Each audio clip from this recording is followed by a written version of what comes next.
A certified gem professional and NLP practitioner, Abhijit talks about the necessary requisites to pursue a business dealing with precious stones and gems.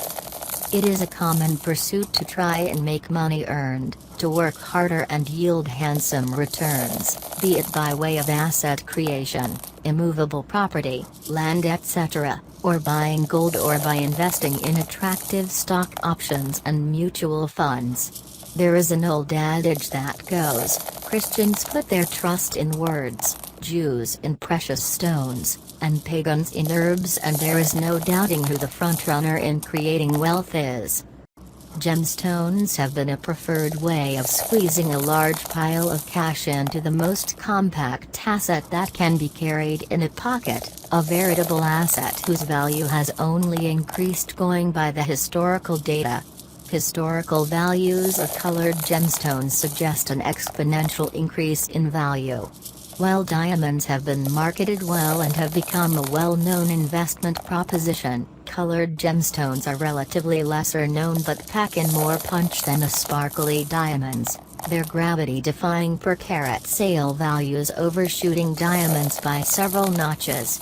Just to cite an example, an unheated Burmese ruby of 8.62 carats sold for $3.62 million at Christie's in 2006 and set a new world record price for an unheated Burma ruby at $420,000 per carat. Even though this is big number, from where collectors grade gems trade at, natural gemstones offer a handsome investing opportunity for many. Is investing in gemstones an option for you?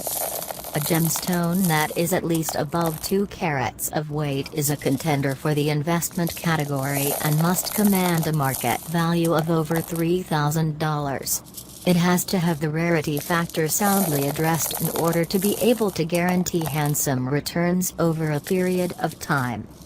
Precious gemstones are a very attractive investment option if one is a connoisseur or an aesthete with a taste for finer things. It appears to be the best option, especially when tremors in any of the areas, fluctuating value of dollar, real estate, precious metals, bonds and mutual funds, gives you the jitters. Gemstones are a product of nature that takes hundreds of millions of years to form.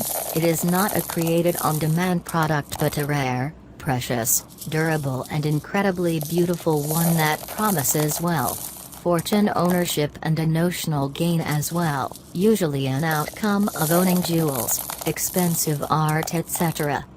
What one needs to know.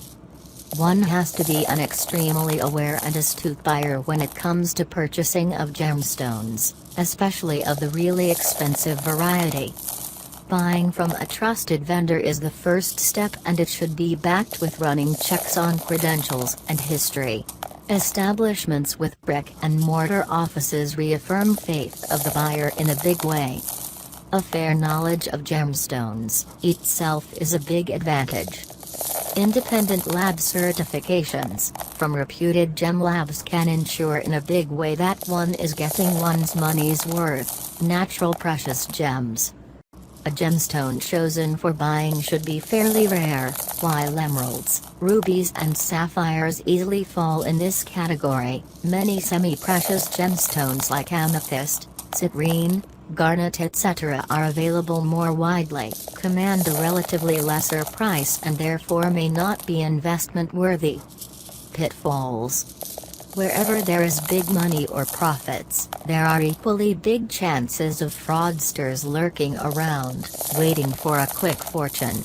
Only natural, treatment-free gemstones qualify for being investment-grade gemstone. Treated gemstones, synthetic gemstones and imitations are often sold by attaching myths or alluring sobriquets.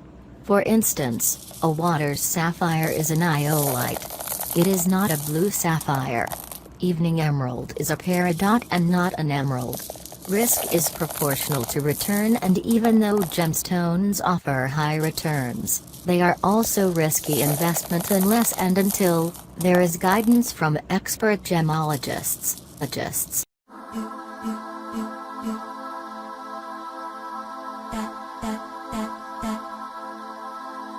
da